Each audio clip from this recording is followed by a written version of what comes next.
Good evening. Let us pray.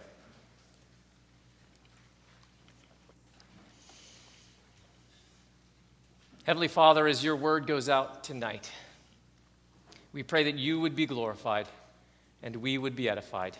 Amen.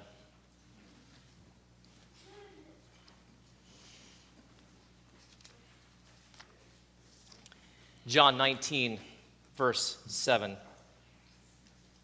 The Jews answered him, "We have a law, and according to that law he ought to die because he has made himself the Son of God." Jesus Christ was and is the Son of God. J.I. Packer, in his famous work, Knowing God, says that the Incarnation is the greatest mystery of the Christian faith. It is that mystery that unlocks all the other mysteries, like the resurrection.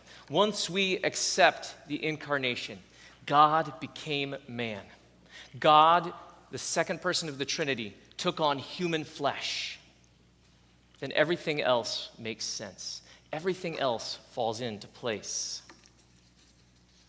I think we can take this one step further. If the greatest mystery of our faith is the Incarnation, the greatest mystery of the Incarnation is that God became man in order to die. He did not become man in order to dominate, in order to exert power, political power.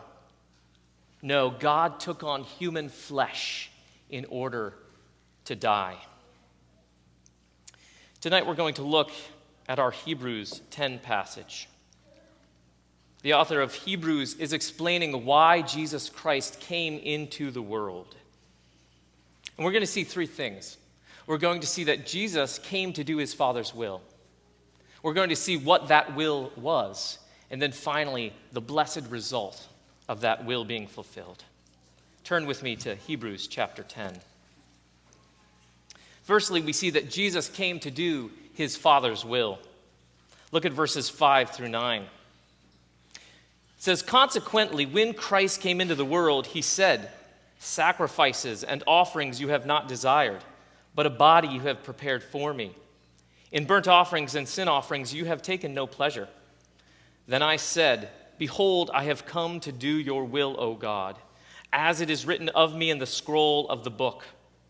When he said above, 'You have neither desired nor taken pleasure in sacrifices and offerings and burnt offerings and sin offerings,' these are offered according to the law.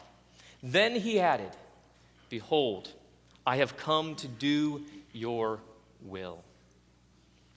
The author of Hebrews quotes from our psalm this evening, Psalm 40.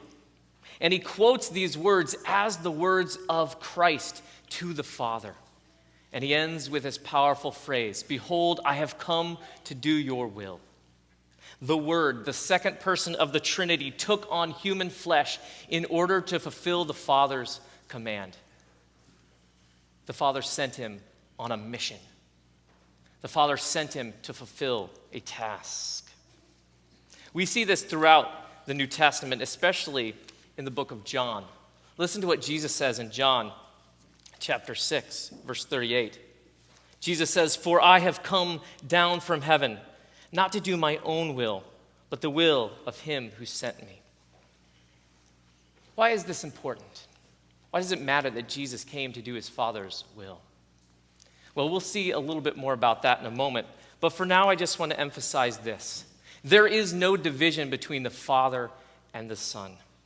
They are always on the same page. They are always united in mission, in purpose. What the Father plans, the Son executes, and then the Spirit applies. They are never at odds with one another. They are one.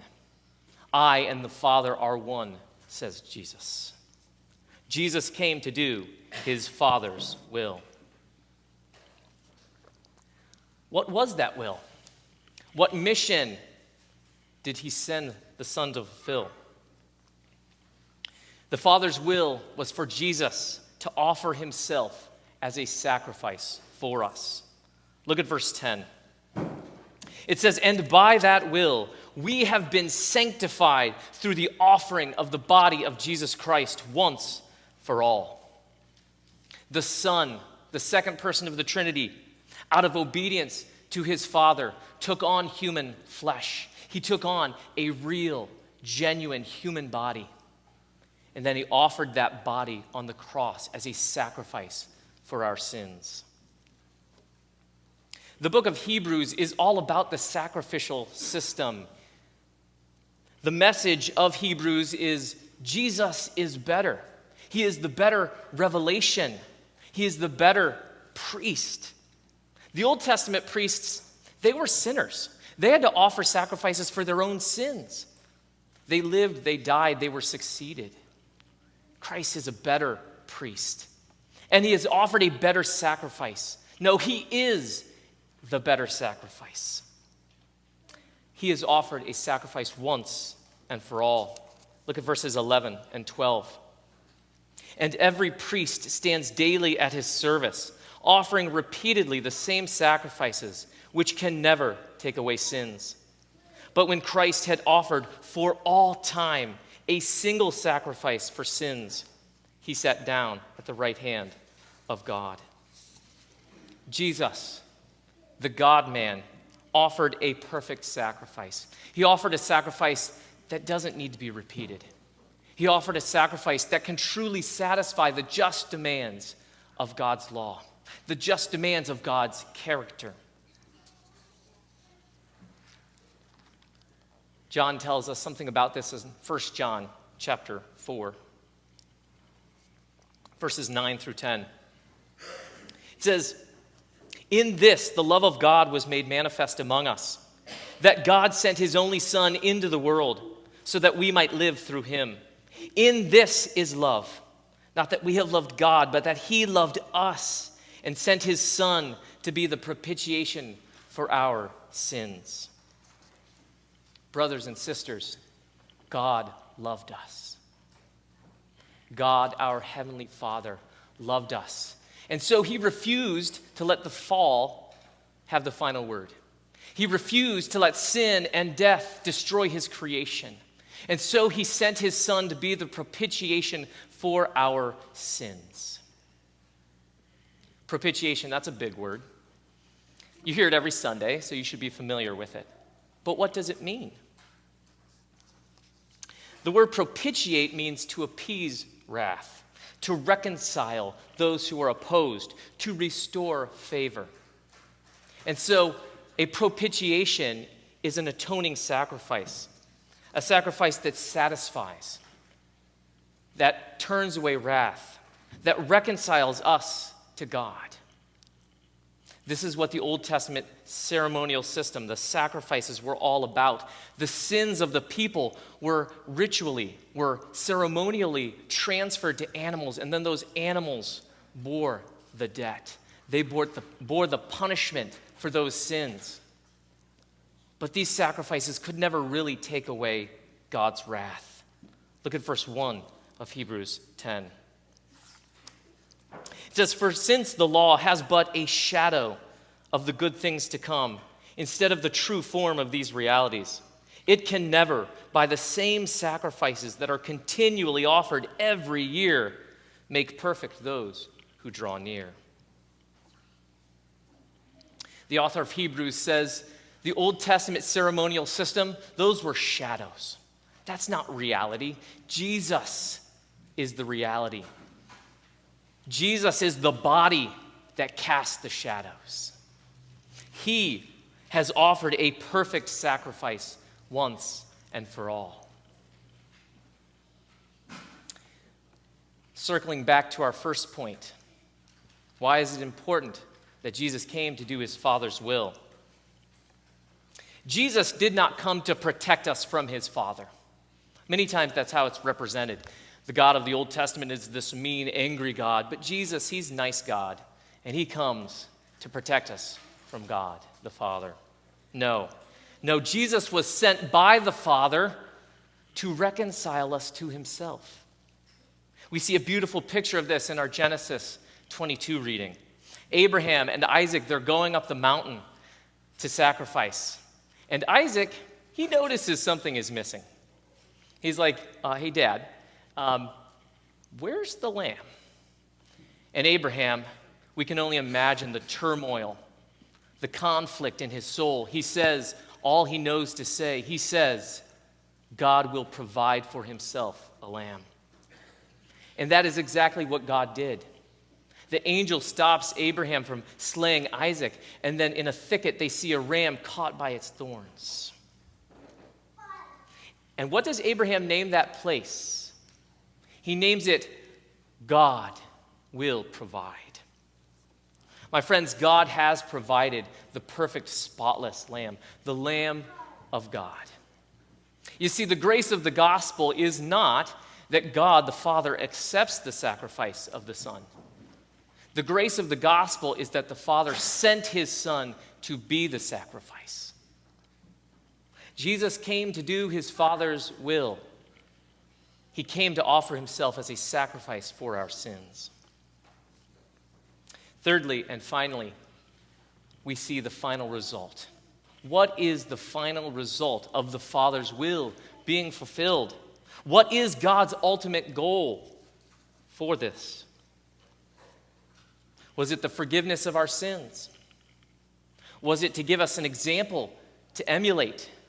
Was it to defeat sin and death? Yes, yes, and amen. But there is yet a more ultimate goal. Jesus offered himself as a sacrifice to bring us back into the presence of our Creator. Look at verses 19 through 22. It says, "Therefore, brothers, since we have confidence to enter the holy places by the blood of Jesus, by the new and living way that he opened for us through the curtain, that is, through his flesh. And since we have a great priest over the house of God, let us draw near with a true heart in full assurance of faith, with our hearts sprinkled clean from an evil conscience and our bodies washed with pure water." Jesus offered himself as a sacrifice to bring us into the holy places, the most holy place. Jesus offered himself as a sacrifice so that filthy sinners might come into the awesome presence of a mighty, holy God. As it relates to mankind, this is the ultimate goal of the gospel. You see, the gospel, the good news, isn't just about forgiveness of our sins. It's about fellowship with God. The gospel isn't just about not going to hell. It's about going to be with our Creator, with our Father. This is what we see in the Garden of Eden. Adam and Eve, they sin.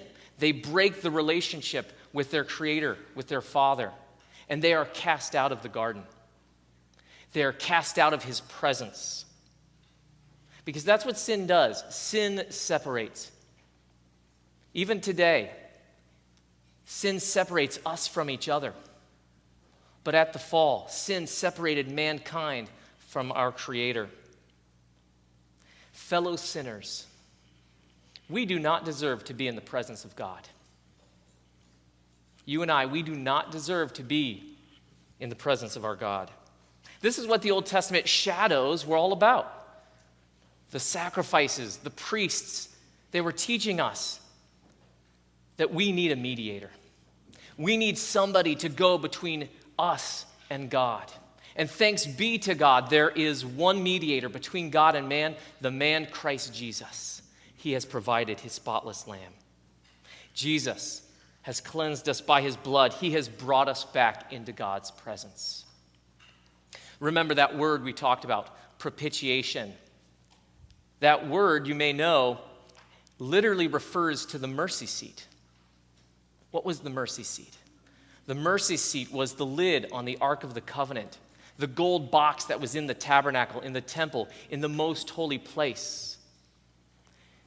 This was the place where God dwelt. This was the place where God visibly manifested his presence in the Old Covenant. This is the place where on the Day of Atonement, the high priest would go in with blood and he would spread that blood on the mercy seat to restore the people to favor with God. Jesus Christ has sprinkled his own blood on the mercy seat. And so we have confidence to enter into the holy places. Jesus has opened the curtain that hid us from God. So, my brothers and sisters, let us draw near. Let us draw near with confidence. Let us draw near with full assurance of faith. The presence of God is a gift that we must not waste. It's a precious, precious gift.